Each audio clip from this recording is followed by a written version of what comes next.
2025 সালের নতুন নিয়মে প্রশ্ন কিভাবে ছাত্রছাত্রী তোমরা অ্যান্সার করবা, তাই তোমাদের জন্য আজকে আমার এই ভিডিও। অবশ্যই 2-1 দিনের পরই 24 তারিখ থেকে পরীক্ষা শুরু, অর্ধবার্ষিক পরীক্ষা।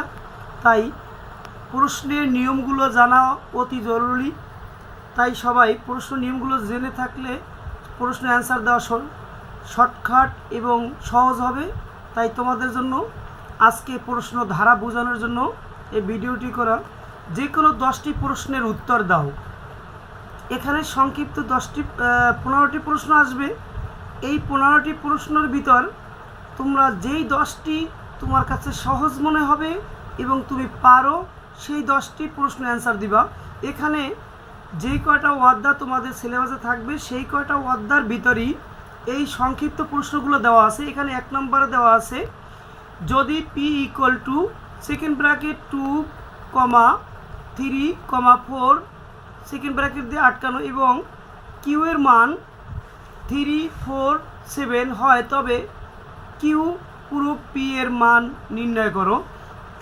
এরপর এখানে দেওয়া আছে, তোমার এটা কঠিন মনে হলে তুমি সহজ যেটা পারো তুমি সেটা দিবা। যেমন এখানে লেখা আছে 8 নম্বর, চিত্রসহ বৃত্তস্থ চতুর্ভুজের সংজ্ঞা দাও। অবশ্যই সহজ প্রশ্নগুলো তোমরা দেবা। এখান থেকে 10টি প্রশ্ন অ্যান্সার দিবা। যেই 10টা তুমি ভালো পারো অবশ্যই সেই 10টা অ্যান্সার দিবা।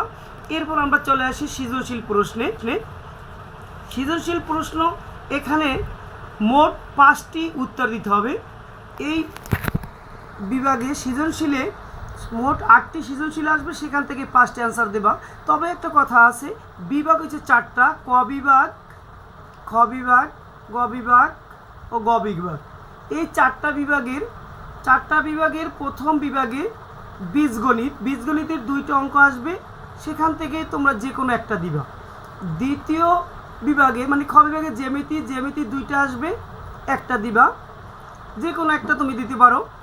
এরপর তৃতীয় বিভাগে মানে গ বিভাগে ত্রিকোণমিতি বা পরিমিতি 19-এর জন্য, আর যারা 6-7 আছে তাদের জন্য গ বিভাগে থাকবে জ্যামিতি, প্রথম বিভাগে থাকবে যে পাটিগণিত, দ্বিতীয় বিভাগ থাকবে যে বীজগণিত, তৃতীয় বিভাগ থাকবে জ্যামিতি। এইখান থেকে 2টা যে কোনো একটা। এবার লাস্ট যে বিষয় নিয়ে আজকে খুবই গুরুত্বপূর্ণ এই ভিডিওটা, সেটা হলো গ বিভাগ থেকে 2টি প্রশ্ন আসবে। আমরা জানি সব ছাত্ররাই মোটামুটি এই অধ্যায়টি ভালো পারে, তবে তার ভিতরে এই পরিসংখ্যানে অধ্যায়টা সবাই মোটামুটি ভালো পারে। তোমরা ইচ্ছা করলে এখান থেকে 2টাও অ্যান্সার দিতে পারবা। তোমরা এর আগে তোমরা পরীক্ষা দিচ্ছ, এখান থেকে একটা যে কোনো একটা দিতে পারবা, কিন্তু বর্তমানে এই 2টা প্রশ্নের যে কোনো একটা দিতে পারবা।